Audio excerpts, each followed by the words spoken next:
What is his greatest objective? We discovered it by revelation. But today, I'm going to shock you by the revelation of the Spirit of God. That you think you know God's greatest desire, but you don't know it.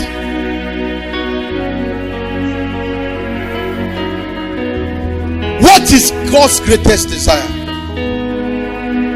Oh,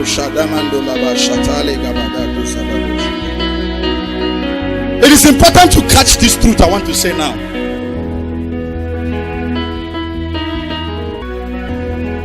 I'm excited. I'm more excited to preach this message than you to hear it.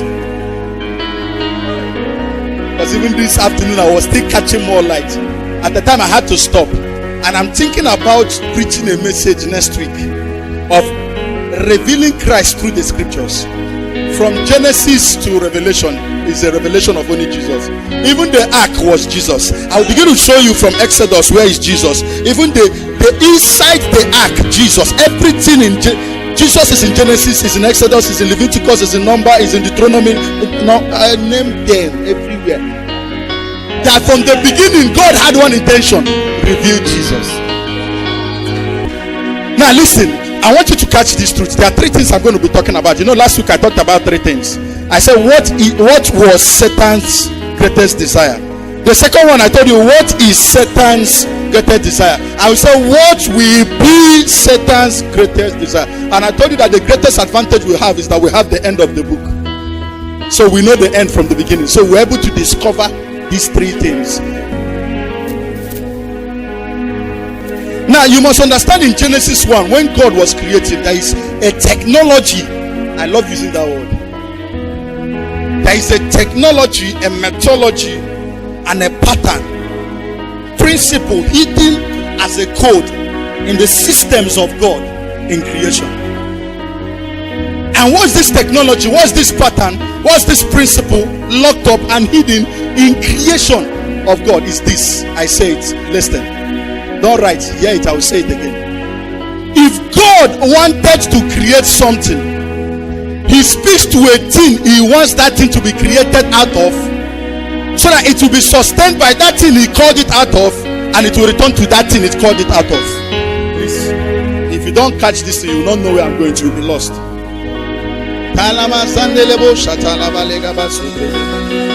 What we're dropping here is called apocalypse, the unveiling of revelation. Now, if God desired to create anything, He seeks for a thing He needs to speak that thing from. There is not a contradiction, but there is a little bit confusion between Genesis 1 and Genesis 2. Genesis 1 talked about creation. Genesis 2 talks about formation.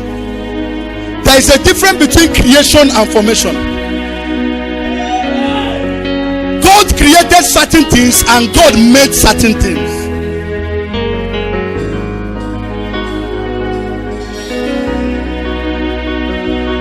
It doesn't make sense English wise what I'm saying, but theologically, theology is the study of God. So theologically it makes sense. Now the word create is powerful. I want you to understand it, because some of us sit down and say, I created that thing. You don't actually know what you're saying. English word is wise, Hebrew word is nonsense. I'll explain. When you say you created a thing, it means you made a thing out of nothing. Meaning there is no raw material by which you used to create the thing. So the thing was made out of nothing. When you say you made a thing, it means you use something to create, to be able to make that thing. That means you use something else to make that thing. So when man is saying, I created this phone, it's not actually making sense Hebrewly. If you use Hebrew language to understand creation, it does not mean that the man, because the man, for him to make glass, I hope you know glass is made from sand. Do you know that glass is made from sand? It is temperature and heat that makes sand become glass. Let's continue. So God created some things, God made some things.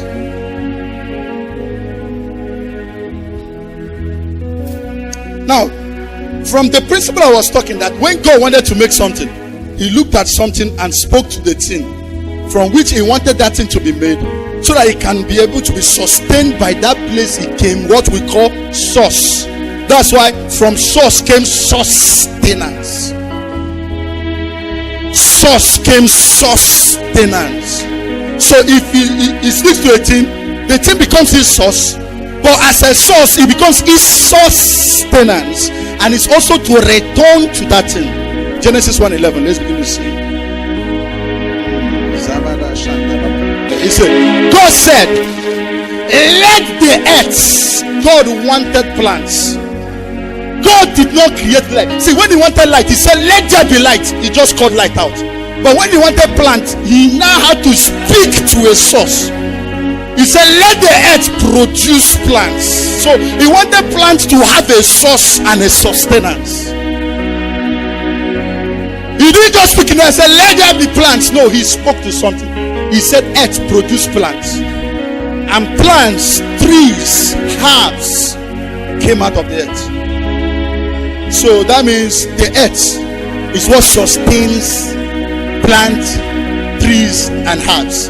And when plants, trees, and herbs dies, it returns back to the earth. Somebody catch what I'm saying? Okay, let's go. Genesis 1:20. God wanted fishes. And what did he say? God spoke to the water. As out of the water come forth abundance of creatures moving in the water. So fish came out of water. That's why fish cannot survive outside water. Fish is sustained by water. When fish die, it returns to become water. So if you don't understand it, say this thing is going to help us to understand where I'm going to. But in Genesis 1:26, when God wanted to make man, God said, let us make man in our own image. So when God wanted to make man, he spoke to himself.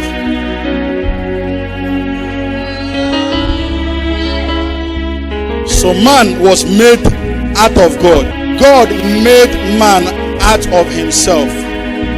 For man to be sustained by himself and man to return to him. So if you don't understand this principle, everything I'm teaching today will not make sense to you.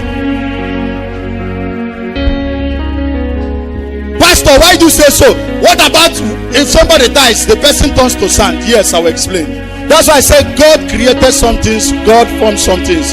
Now that will now be almost contradicting Genesis 2 verse 20. The Bible says, and God formed man from the earth. So you see, there's a little bit contradiction. But you must know the difference between the humus. I don't want to go into that. What we call human, humus, man. Humus. You know what's humus? See what happened. Man is a spirit. Catch that revelation. So the man created in Genesis 1 was the spirit man. But in Genesis 2, God made the humus man, which is the body. And when God made the body, where did he make it from? From sand. That means what will sustain human body? Sand.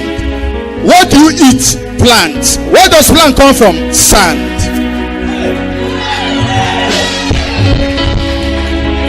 Where do you eat? Bread. Where does bread come from? Flour. Where does flour come from? Wheat. Where does wheat come from? Sand.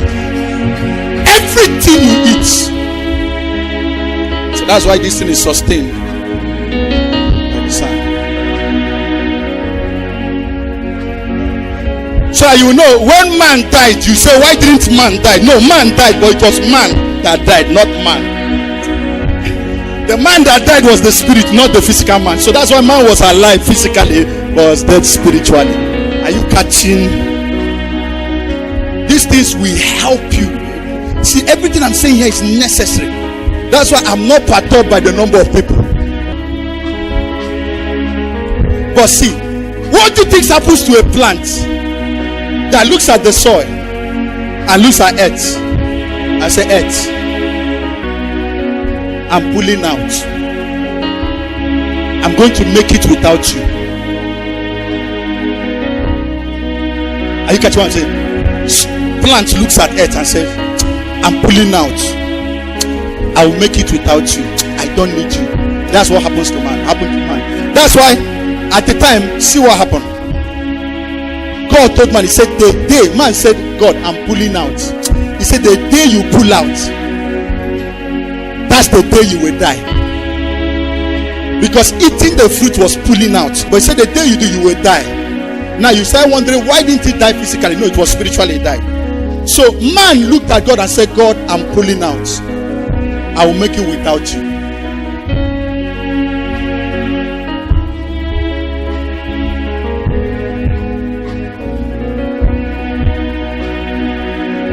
If you want to see a plant die, just separate it from the ground. Now, to prove to us that we died, if you look at Ephesians chapter 2 verse 1, the Bible says, and he has made ye alive who were dead in transgression and sin.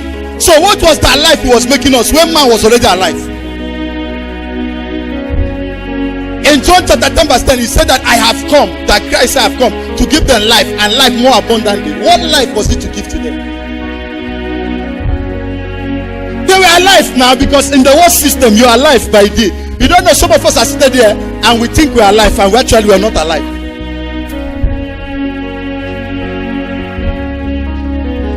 Number one truth I want to establish, and I want you to write it down. Write it down. God made me from him.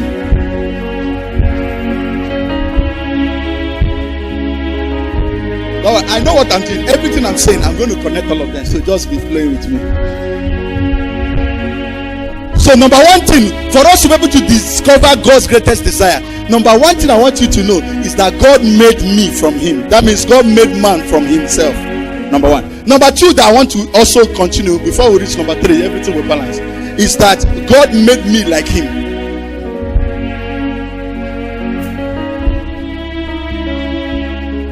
In Genesis 1:26, and God said, let us make man in our image and after our likeness. Now listen. God made man to be like him. At the time God made man, there was no sin in the world. You catching all these things I'm saying? There was no sin in the world. So it meaning that if man was like God, it means that man acted like God, thought like God, walked like God, spoke like God, behaved like God. That's why he said was made like God. Flow with me. Suddenly, at that time, remember what I keep saying, there was no sin. No, a man was made like God. Man suddenly had a desire. Now in Genesis chapter 2 verse 20, the Bible said, and Adam, Genesis 2:20, and Adam gave names to all the cattle and to the fowl of the air and to every beast of the field, but Adam was not found. Check the word, was not found. Do you find something except you're seeking for it? Now if somebody said he did not find, it means he was seeking. Now was not found and help meet for him. Give it to me in Good News Bible so that you catch the revelation better. So the man named all the birds and all the animals, but not one of them was a suitable companion to him. I know why I use King James so that you see found. It means that when man was naming the animals, he was seeking. Now I will explain to you.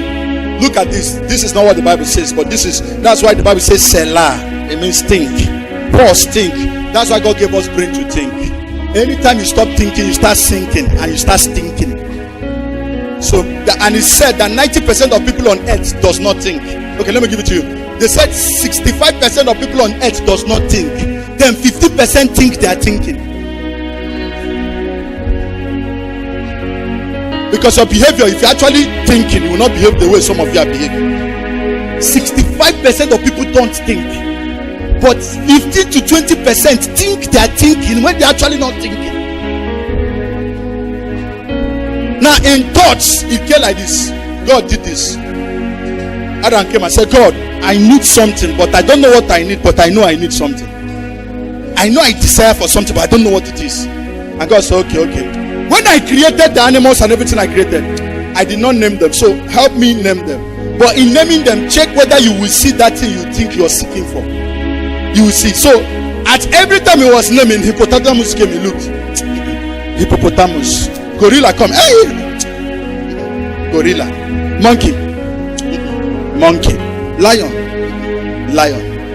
And as man was doing this, the Bible now said he did not find. Are you catching what I'm saying? That in the process of doing that, man slept. And when man slept, God now formed somebody else, another animal. Now man woke up and looked at this and said, wow, man.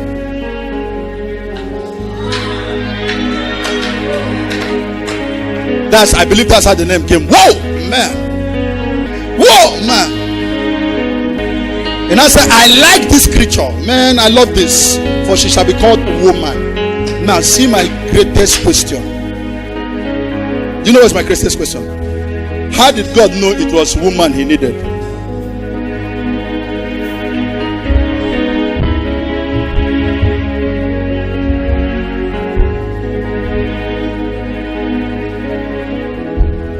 God know that the only thing that will satisfy the curiosity, the desire, the expectation, the longing, the craving, the want, and the inside of man was a woman?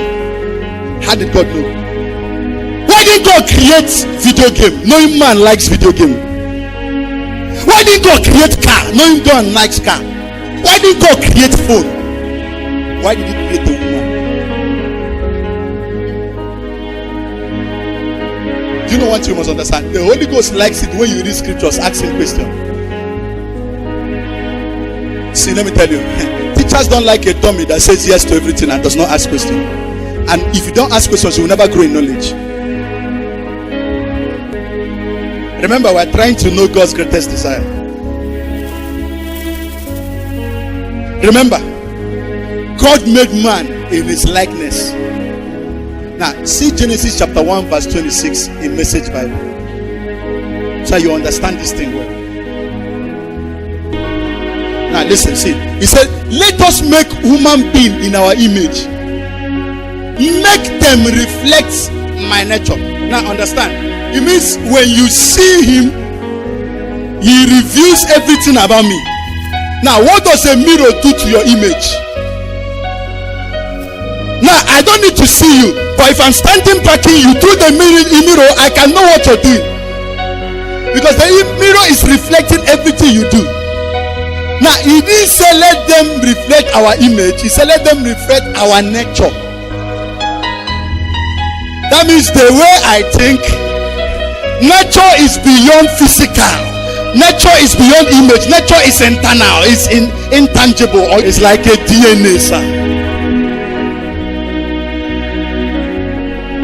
That's why when you stay with somebody, that's the way they want to behave. This is a Yoruba man. This is a Yoruba man. Why? That is Yoruba nature. He didn't tell you his name. He didn't speak Yoruba. But the way he behaves, he said, he's an Igbo man. Because when that's the way he behave, he said, why? Igbo, they like money. So na Igbo man.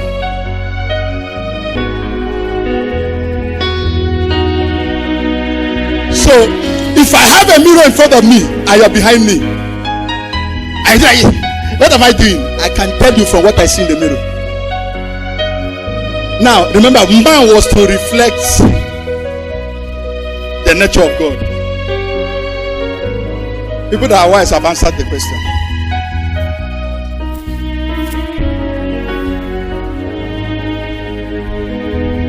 Do you not know why God knows what Adam wanted?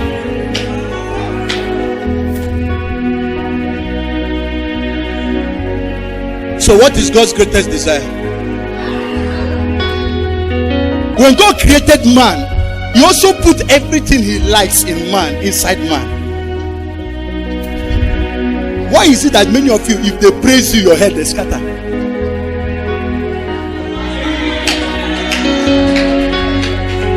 just giving an example. You might be holding only 200 naira, but as your worker say,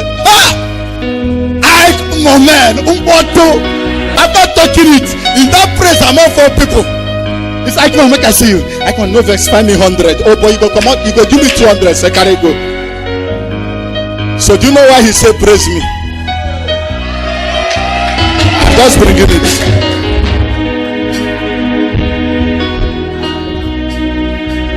Hey, hey.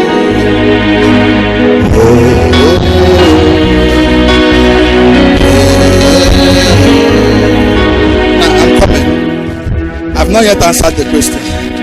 I don't know what you have answered for yourself. But let me tell you something. Man's greatest desire was a companion, a man he will share his life with. That was Adam's greatest desire. A companion, someone he will share his life with. Meaning he was alone and felt lonely. I don't want to use the word lonely because you know there's a difference between a loneliness and loneliness. That's another teaching altogether.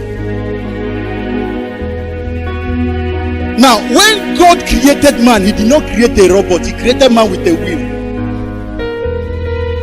And the will gives the man the power to decide and make choices. Now,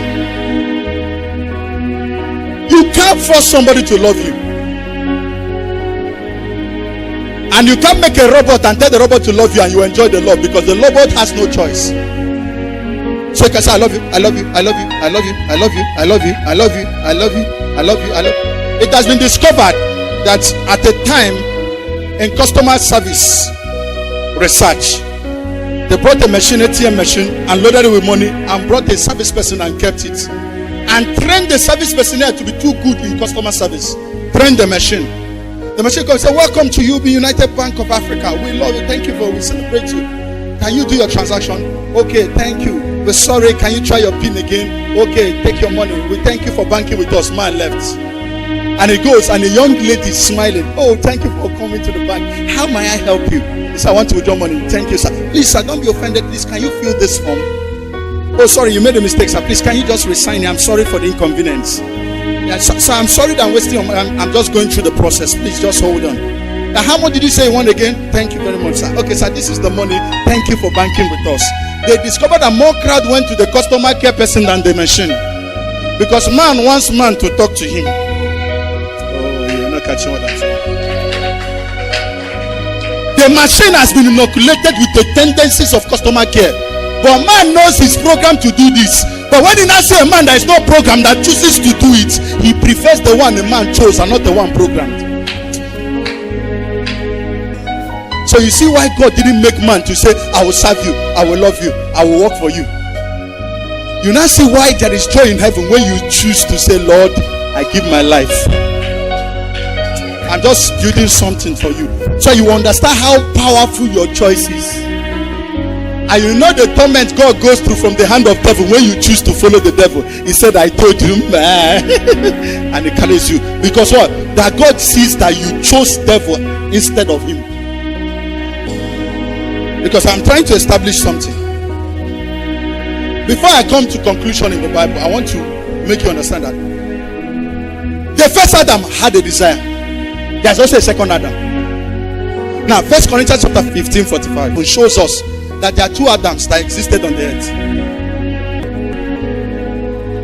Now let's stay on scripture 7. See what the Bible says. It says, for this scripture says, the first man, Adam, are you hearing it, was created a living being.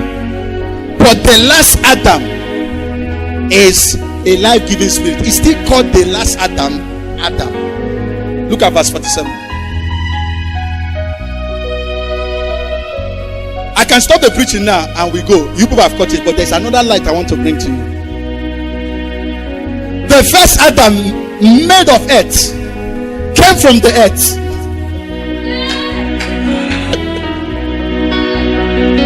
But the second Adam,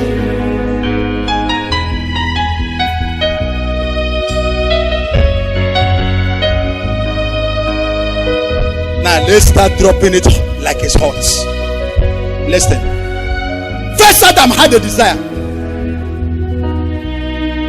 had a wish. Second Adam also has a desire, has a wish. And no, each of these Adams were made in the image and the likeness of God. So if we get what the first Adam wanted and get what the second Adam wanted, and we marry them and the same, then we can conclude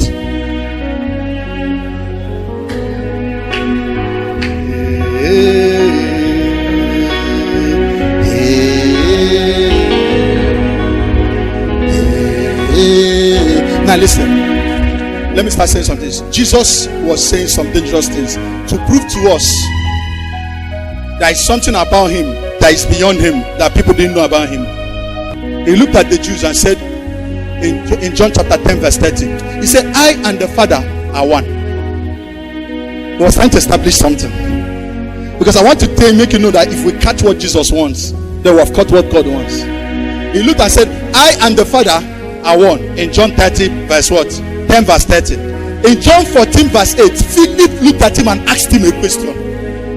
In John 14 verse 8, he was so much speaking about heaven and the Father and the Father and the Father, and talked about the Father, the Father, the Father. And Philip got so curious and looked and said, show us the Father.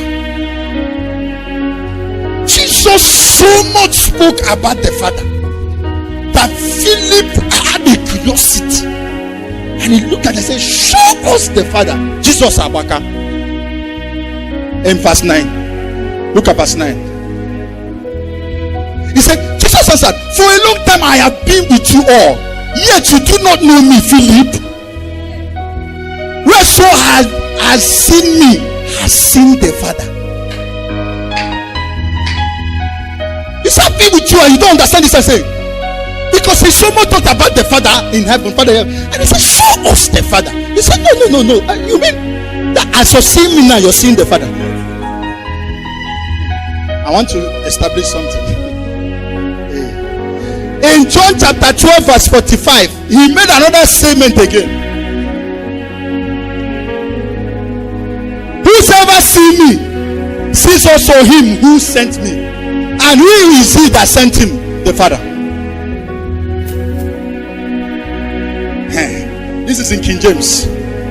In Colossians 1:45, the Holy Ghost was showing me some things today that wanted to scatter my head. I will say something so heavy that I don't want you to just swallow it. I want you to go back and let the Holy Ghost help you understand it. That depth revelations God will begin to give to you. Sometimes it looks as if it's becoming heresy. It looks as if, see, Colossians 1:15, King James Version.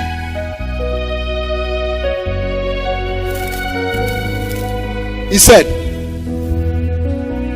he was talking about Jesus. He said, who is the image of the invisible God?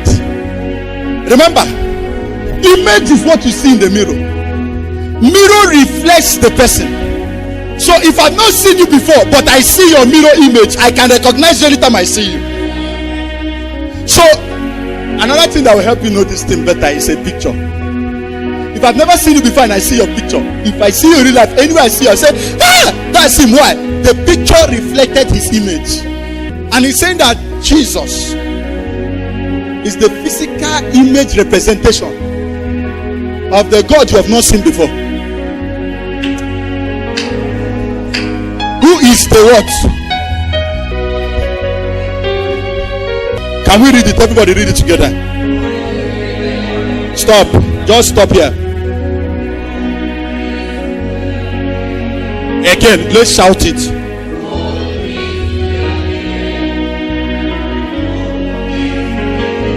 Everybody's not talking. If you make it loud, I will continue.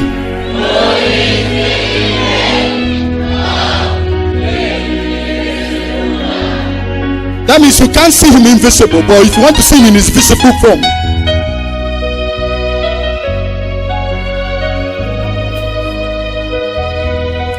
give it to us in Good News Bible. Maybe it will help us to understand this thing. Oh yeah. So that you say who? He might be talking about God, not Jesus. So he wants you to know who he's talking about. Oh yeah.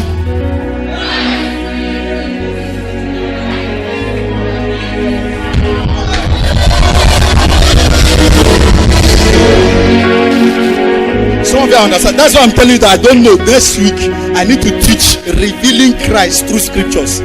Because there are certain things. I'm telling you, see, this thing will be happening. Bam, you see, you will stay here, and the limitation holding your generation will break by reason of the infiltration of light. If you can catch this thing, then you understand that if the Son of Man sets you free, no, you see, you are free. You understand those things. Just be flowing with me. Let the Holy Ghost help us. Help us catch this thing.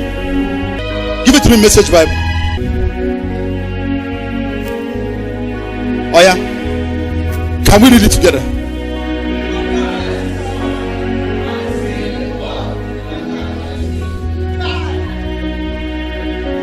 You didn't catch it. Please, let's read it again. So, oh yeah, shout.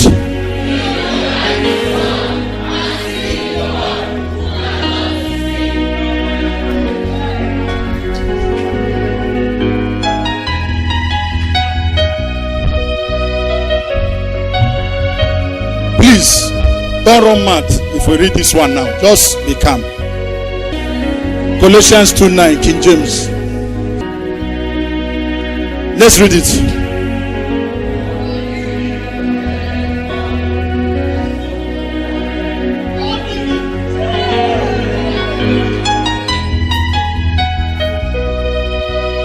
No, we didn't read it well. Can we shout it and read it well?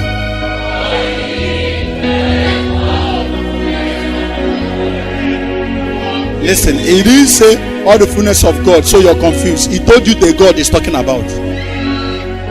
What did he call it? What did he call it? That means the God himself. In all his fullness, is enraptured and encapsulated in one body.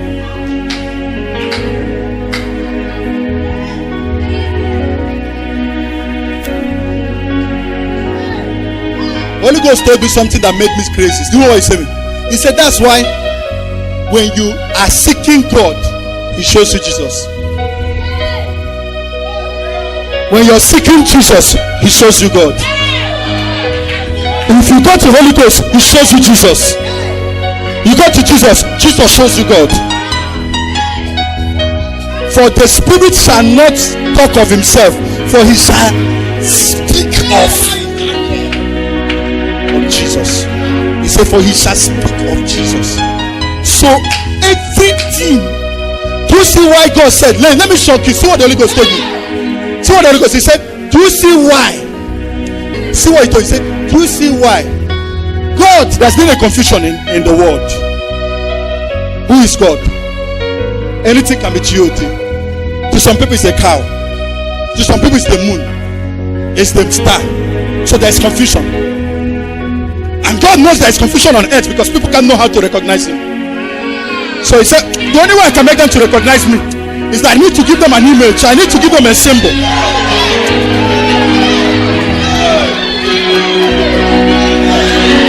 So that they can relate to it and know me. Because they can't see. Oh God. Sit down, sit down. I need to give them a picture so that they can recognize me. Anytime you see whoever looks like this, it is me. Sit down, sit down. And I said, no matter your color, no matter your nationality, no matter your nation, if you're looking for me, the only way to get to me is through Jesus. That's why he said he is the way. So you cannot know me. You know, people are asking questions. There are many religions. How do we know the one is original? See what God told me. He said, don't think I'm a fool. He said, there is only one gateway I created to the earth. You can't come into the earth without coming through one gateway. It's my choice. I didn't consult any man. It's through a woman. If a woman doesn't give birth to you, you can't come to the earth. One gateway into the earth. One gateway out of the earth. Death. So why do you think there are many gateways to me?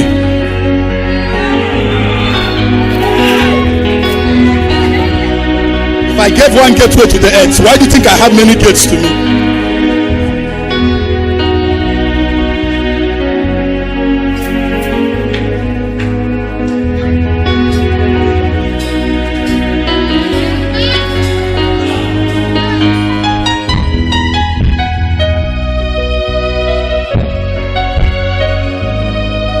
You see why the devil will not want you to come for gathering?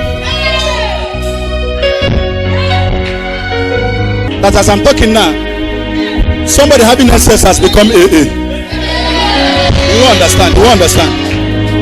That somebody that is asthmatic is just healed now as I'm just talking now.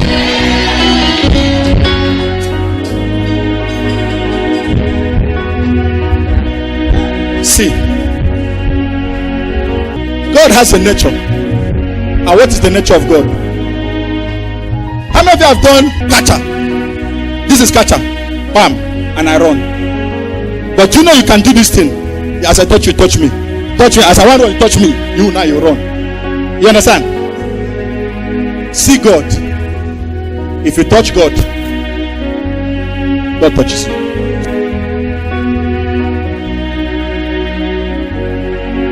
See, God has a nature of giving. The nature of God is touch me, I touch you. That's why I say, draw near to me. No, he doesn't draw near, you draw.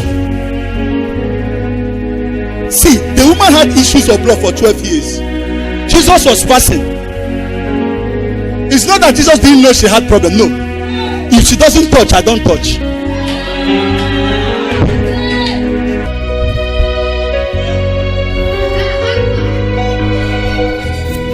I'm closing now.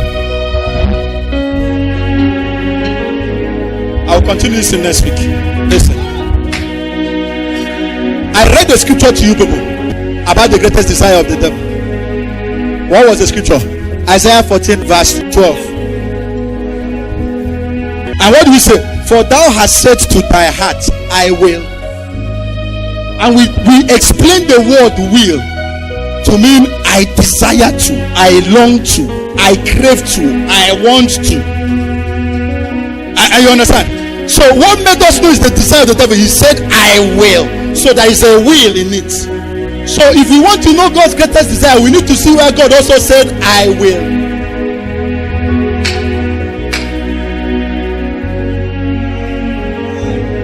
Let me begin to download them to you now. And after it, we'll just pray and close. I'll just read them out. Exodus 6 verse 7. I will take you to me for a people, and I will be to you a God. Leviticus 26 verse 12. I will walk among you, and will be your God, and you shall be my people. Jeremiah 7 verse 23. But this thing commanded I them, saying, obey my voice, and I will be your God, and you shall be my people. Jeremiah chapter 11 verse 4b. Obey my voice and do them according to all which I command you, so shall you be my people, and I will be your God. Jeremiah chapter 24 verse 7. And I will give them a heart to know me, that I am the Lord, and they shall be my people. I will be their God, for they shall return unto me, and with their whole hearts. Now these scriptures I'm reading, look at this. What I'm reading are secret codes locked up in scripture about God's heart cry from Genesis. God was saying I will. This God was designed, locked up in scriptures. And some of us, as I'm calling them, you discover you didn't underline them. Why? They are the most important scriptures in the Bible. Jeremiah 30 verse 22. And ye shall be my people, and I will be your God. Jeremiah 31 verse 33. But this shall be the covenant that I will make with the house of Israel.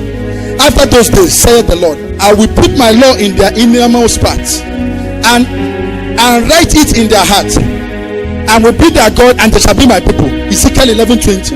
That they may walk in my statutes, and keep my ordinances, and do them, and they shall be my people, and I will be their God. Ezekiel 14 verse 11. That the house of Israel may go no more astray from me, neither be polluted anymore with all their transgression, but that they may be my people, and I may be their God. If I continue it, there are 18 scriptures. Let me just read the ones of the New Testament. There are plenty of people. Let me read the ones of the New Testament. Second Corinthians 6:16. I will dwell in them and walk among them. I will be their God, and they shall be my people. Hebrews 8:10. For this is the covenant that I will make with the house of Israel after those days, saith the Lord. I will put my laws in their mind and write them on their hearts, and I will be their God, and they shall be my people. The last one, Revelation chapter 21 verse 1. 1 to 3. Let me read that one.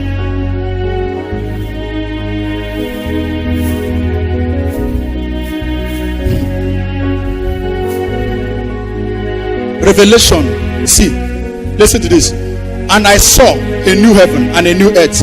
For the first heaven and the first earth were passed away, and there was no more sea. Did you see that thing? That very soon there will be a time that there will be no more sea. This is the end of the book.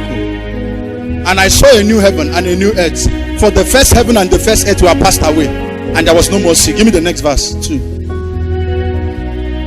And I, John, saw the holy city, New Jerusalem, coming down from God out of heaven, prepared as a bride, adorned for her husband.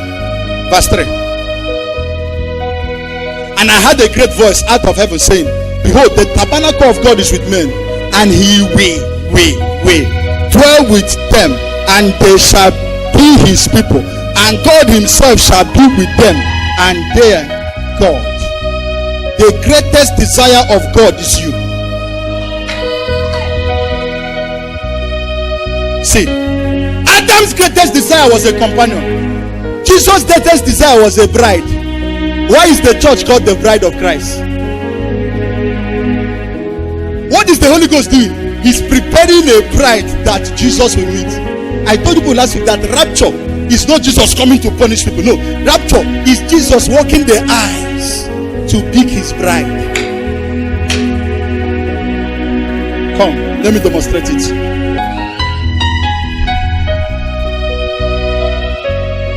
See what's happening. Who is standing here? This is Jesus. Who is this? God the head father. Who is apostle? Are you catching? Then who is she? The wedding day. Wedding is revelation of what will happen. Jesus is sitting. Father, what is holding the bride now? Do you see why he wants you to come? Oh God, somebody's not catching what I say. What's holding the bride now? Just like wedding day, the man is not comfortable. The song is playing. So see what happens. The Holy Ghost is coming with the bride, and Jesus is smiling.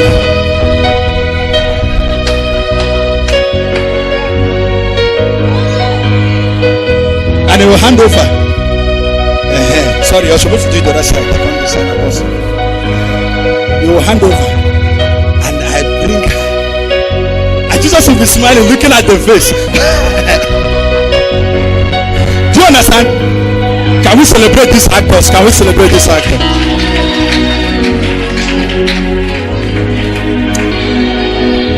Did you catch what I'm saying now?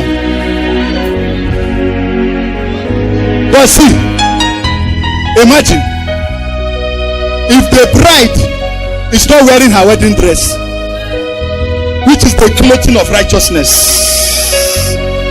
When you have received Jesus, that's why it's a gift. It's not of works. That's why anyone that does not receive Jesus will not be clothed. Remember, in the wedding feast, the person not wearing proper clothes was sent to hell. That's why Jesus was so curious about the bride. All he thinks is saying bridegroom, and the bridegroom went out and fed. He was talking about the virgins waiting for the arrival of the bridegroom. All his story kept talking about bridegroom, the wedding feast. You see why he went to wedding of Canaan as the first miracle? Why did he go to wedding? Because he's looking for his wedding.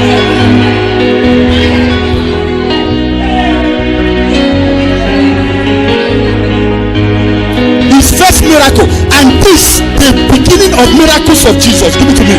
John 12:2.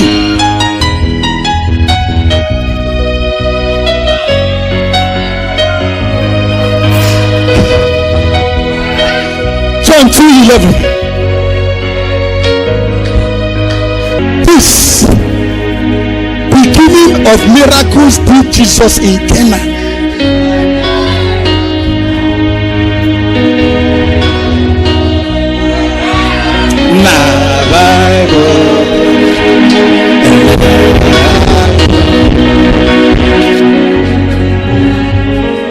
Manifested his glory.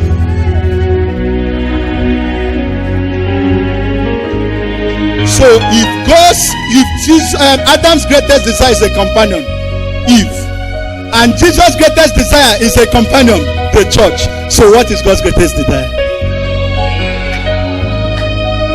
Do you not see that worship is not God's greatest desire?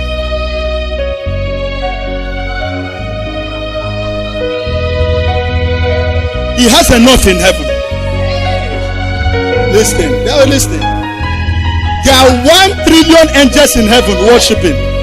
The Bible says uncountable angels. All of them are saying, holy are you, Lord. So he has enough worship. He doesn't want worship.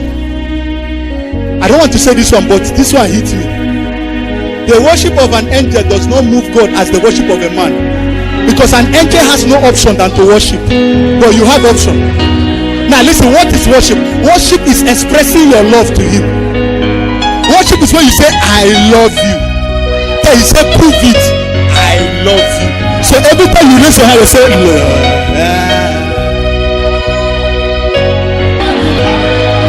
So if you come to church and I worship you, you don't raise your hand, you are telling God, I don't love you.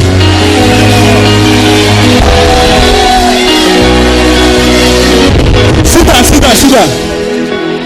The Holy Ghost can't tell me this one that shocked me. He said, one man looked at Jesus and said, Jesus, what is God's greatest desire? I will ask it in this way. What is the greatest commandment?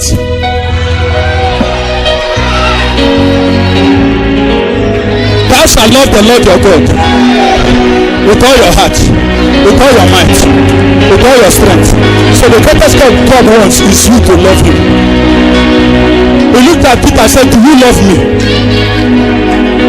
That's why John saw revelation, because John the beloved divine. John the beloved, he said he that placed his head at the bosom of Jesus. And who explained love? Nobody explained love greater than John. For he that does not love his neighbor does not have the love of the Father in him. Sit down. So, but in heaven, they have mansion, but they are far from God. I said, why?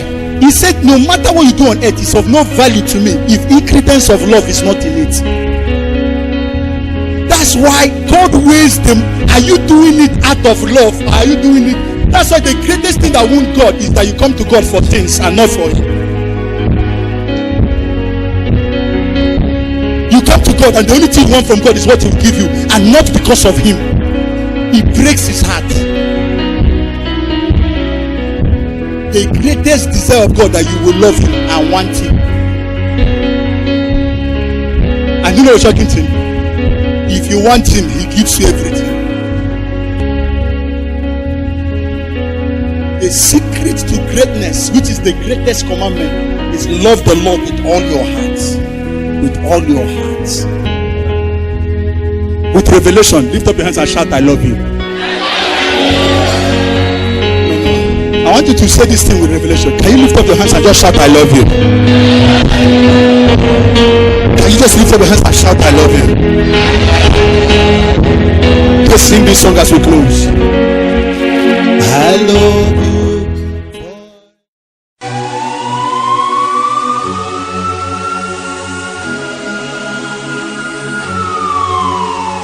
I sincerely hope you were blessed by this message. For more information on how to contact the man of God, call the following numbers: 080-3710-9981 or 080-685-90761. Kindly visit and like our Facebook page at www.facebook.com/. Good evening.